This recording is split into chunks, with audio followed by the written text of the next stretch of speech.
This channel does not promote any violent, harmful, or illegal activities. All content provided by this channel is meant for an educational purpose only.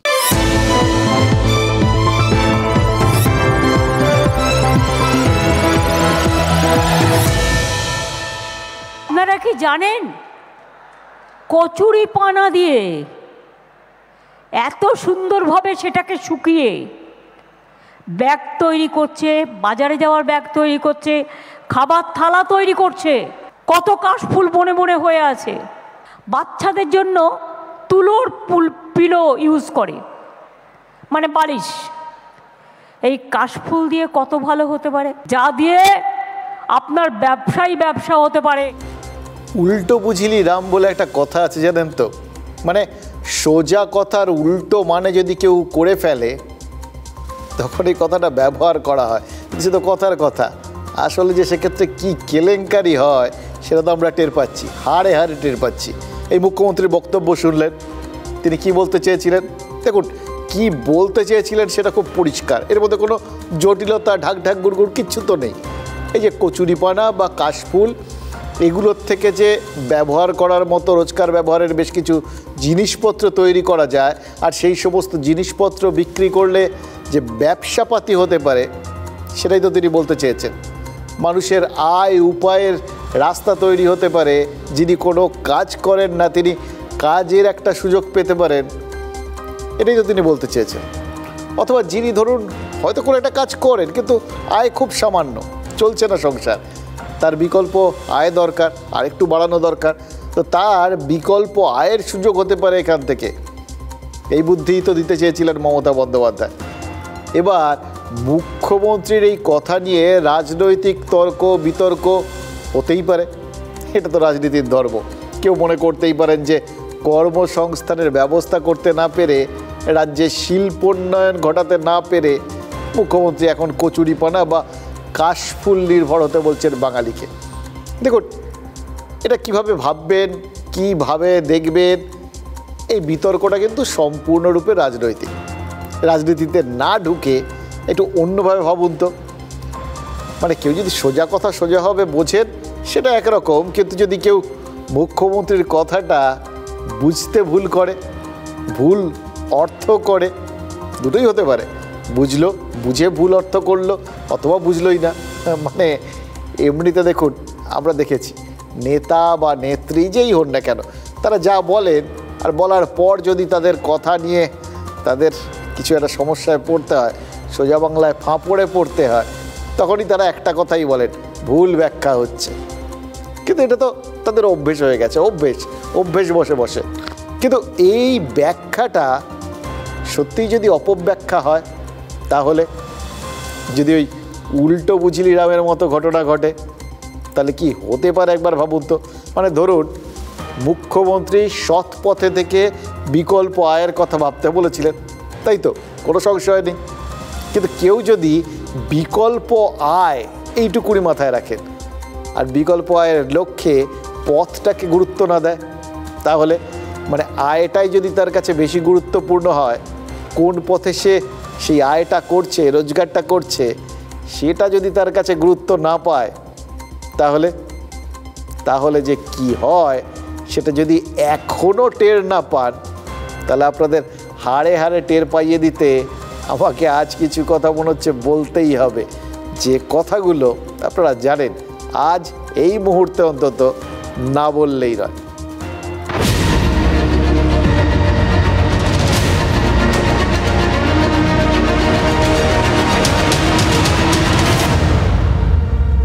খাচ্ছিল তাঁতি তাঁত বুনে, কাল হলো এঁড়ে গরু কিনে।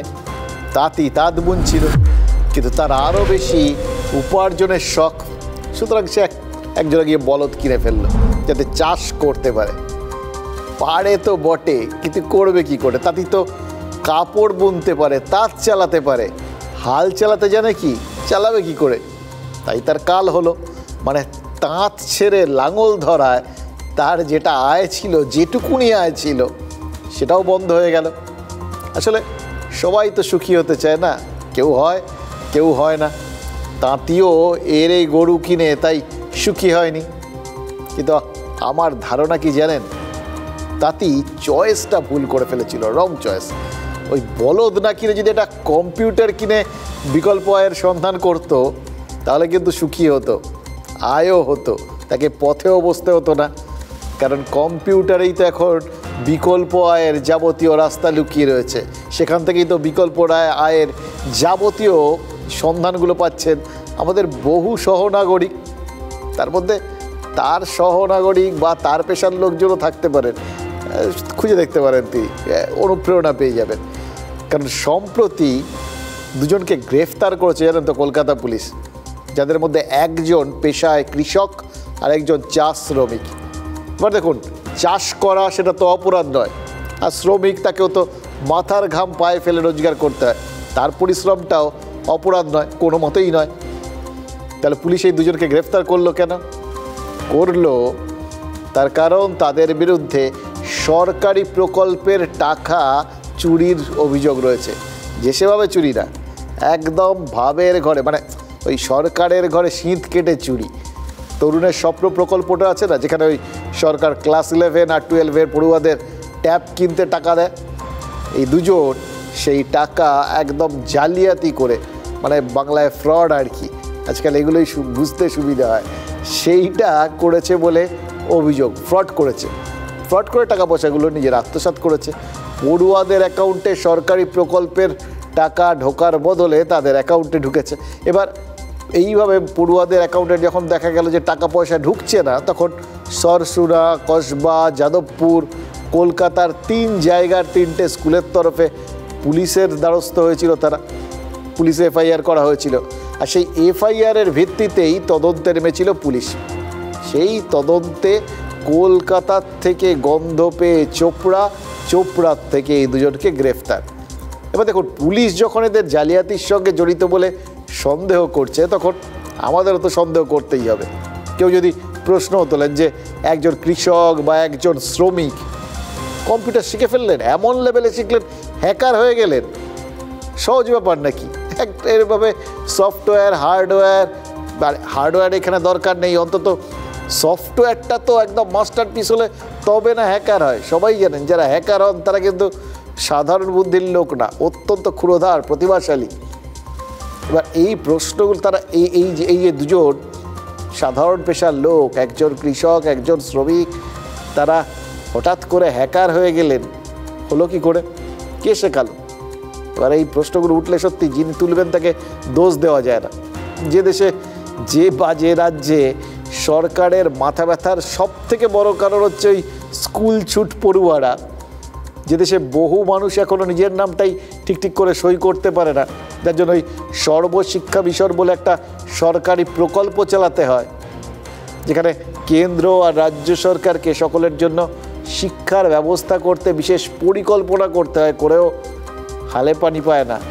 সেই রাজ্যের 2 বাসিন্দা যারা চাষ করতেন বা চা বাগানে শ্রমিকের কাজ করতেন, তারা কম্পিউটার শিখে ফেললেন, সরকারি পোর্টাল হ্যাক করে ফেললেন, টাকা পয়সা আত্মসাৎ করে ফেললেন। কি করে হলো? দেখুন, আমাদের এই ছোটোবেলার কথা মনে পড়ছে, সেই সময় একটা সময় আমরা দেখেছিলাম পাড়ায় পাড়ায় কম্পিউটার কোচিং সেন্টার শুরু হয়ে গেছিলো। সবাইকে কম্পিউটার শিখতেই হবে, বিভিন্নভাবে সবাই বসে যাচ্ছে কম্পিউটারের সামনে। তারপর দেখলাম পরের ধাপটায় পাড়ায় পাড়ায় তৈরি হলো সাইবার ক্যাফে। এখন অবশ্য ঘরে ঘরেই কম্পিউটার, ল্যাপটপ, আর কিছু না হলে যে মোবাইলগুলো রয়েছে, এগুলোই মোটামুটি ছোটোখাটো ল্যাপটপ, কম্পিউটারে কাজ করে দিতে পারে। এবার স্কুলের বাচ্চা ছেলেমেয়েরাও কিন্তু এখন কম্পিউটার জানে, তারাও আপনাদের ধরে, বরঞ্চ আমাদের ধরে শিখিয়ে দিতে পারে। এবার ক্লাস 1-এর বাচ্চাদের জানেন, আমি দেখছিলাম কম্পিউটার সায়েন্স বলে একটা নাকি সাবজেক্ট পড়তে হয়। এটা তো আগে তো আমাদের সময় ছেড়ে দিন, এ পরবর্তী ক্ষেত্রে এ তো টপ লেভেলে গিয়ে পড়তে হতো। ফলে একজন কৃষক বা একজন শ্রমিক কম্পিউটার শিক্ষায় শিক্ষিত হয়ে গেছেন শুনলে এই সময় অন্তত অবাক হওয়ার কিছু নেই, বরঞ্চ গর্ব হওয়ার কথা। কিন্তু গর্ব করারও তো উপায় নেই। আজকেও তো ওই দার্জিলিংয়ে সরস মেলার উদ্বোধন করতে গিয়ে সরকারের মুখ্যমন্ত্রী বলেছেন যে কেন্দ্রের সরকার উন্নয়নের টাকা দেয় না। এবার যে সরকারের মুখ্যমন্ত্রী বলছেন যে টাকা নেই, ওই কেন্দ্র টাকা দিচ্ছে না, যে সরকারকে একটা পাই পয়সার জন্য কেন্দ্রের সাথে ঝগড়া করতে হয়, সেই সরকারের টাকা যদি ওই কম্পিউটার শিখে রাজ্যকে গর্বিত করার বদলে কোনো কৃষক বা শ্রমিক হাতিয়ে নেন, তাহলে সরকার খুশি হবেন কি করে বলুন তো? আরেকটা কথা, মুখ্যমন্ত্রী বিকল্প আয়ের সন্ধান দিয়েছিলেন, কিন্তু বিকল্প আয়ের ব্যবস্থা করতে কেউ সরকারের টাকায় লুট করবেন, এই কথা নিশ্চয়ই তিনি দুঃস্বপ্নেও ভাবেননি। এই যে জামতাড়া গ্যাং যে একটা জায়গায় একটা গ্রামে বসে সারা ভারতকেই হ্যাক করার জন্য করছে, অথচ কেন্দ্রের স্বরাষ্ট্র মন্ত্রক আঙুল চুষছে বসে বসে, তো এই কাজগুলো যে নেটওয়ার্কে হচ্ছে, এইগুলোর বিরুদ্ধে তো ব্যবস্থা হবে, তার সঙ্গে এখানকার কোনো ব্যবস্থার করাপশন ইত্যাদি এগুলোর কোনো সম্পর্ক নেই। দেখুন, বিকল্প আয়ের সন্ধান পেতেই যে এক কৃষক আর এক চা শ্রমিক সাইবার হ্যাকার হয়েছেন সেটা পুলিশ বলেননি, কিন্তু পুলিশ যতটা বলেছে তাতে ওই ট্যাবের টাকা চৌপাট করে দেওয়ার পেছনে বিকল্প আয়ের সন্ধানী যারা যে রয়েছেন সেই ধারণাটা তো ক্রমশ পোক্ত হচ্ছে। একদিন আগেই ওই উত্তর দিনাজপুর থেকেই তো আরও 3 জন গ্রেপ্তার হয়েছিল, যারা একসময় পরিযায়ী শ্রমিক ছিল, ভিন রাজ্যে কাজ করতো, এটা কিন্তু পুলিশই জানিয়েছে। আর সেখান থেকে শিখে এসে তারপর তারা এই সমস্ত কাণ্ড কারখানা করেছে। আজ পুলিশ আরও একটু বেশি ইনফরমেশান পেয়েছে, একদিন গেছে তো বলেছে ওই যাদের ধরা হয়েছে ওই 3 জন কেউ কাউকে চেনে না, সবাই আলাদা আলাদা, এদের অ্যাকাউন্টে 10,000 টাকা করে ঢুকেছে আর তার বিনিময়ে তারা 300 টাকা কমিশন পেয়েছে। তাহলে কি দাঁড়ালো?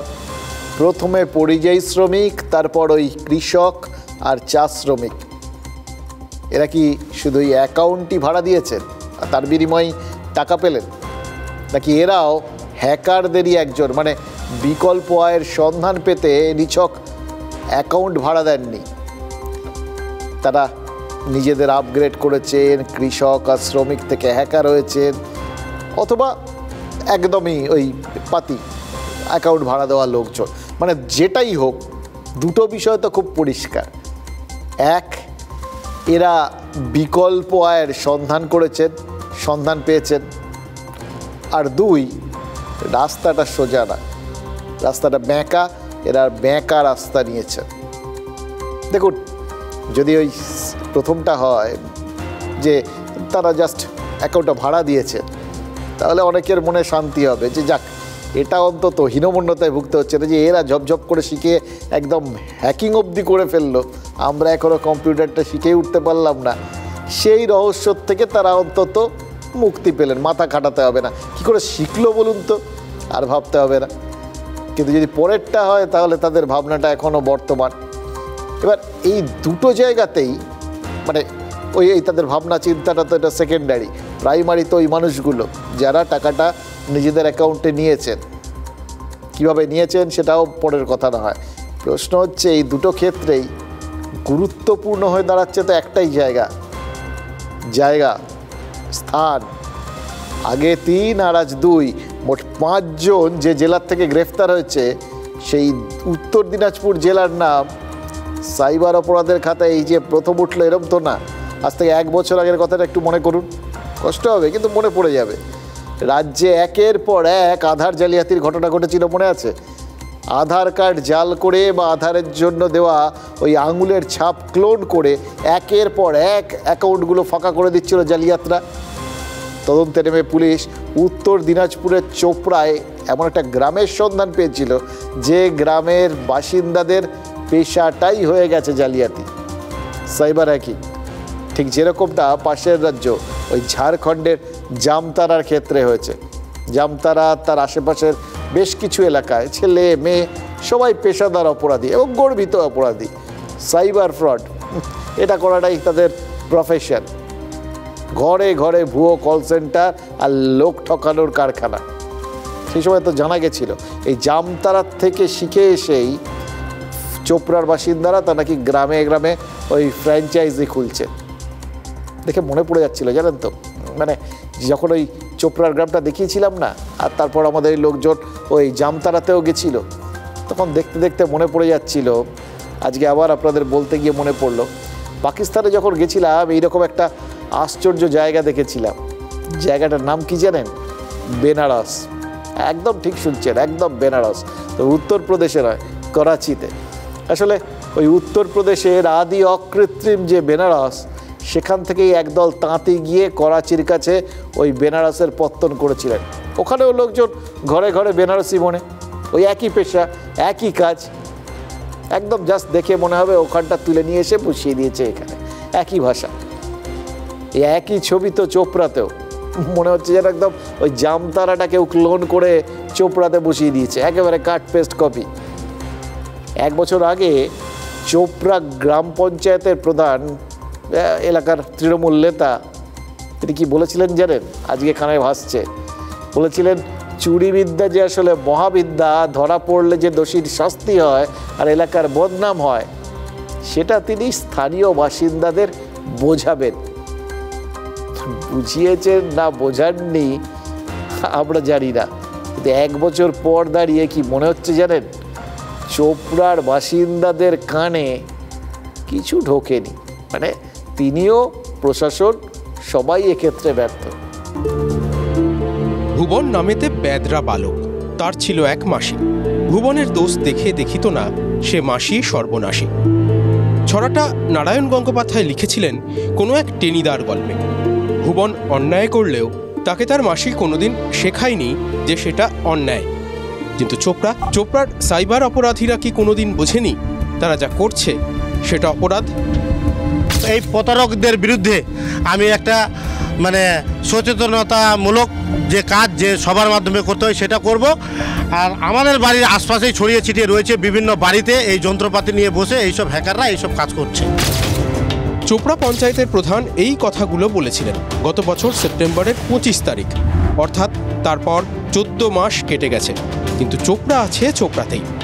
তরুণের স্বপ্ন প্রকল্পের টাকা গায়েব। একাধিক জেলায় পড়ুয়ারা টাকা পায়নি। তদন্তে নেমে চোপড়াতেই নজর পুলিশের।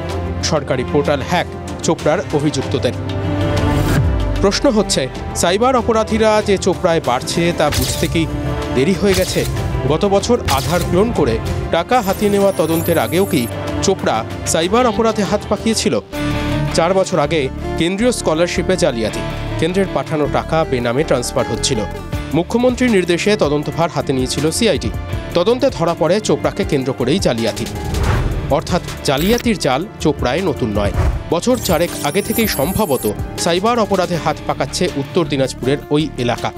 ট্যাবের টাকা কোথায় তা খুঁজতে গিয়ে পরিযায়ী শ্রমিক, চা শ্রমিক বা কৃষকের গ্রেফতারি তাই প্রশ্ন তুলছে, সাধু বেশে চোপড়ায় কি আরও চোর ঘুরছে?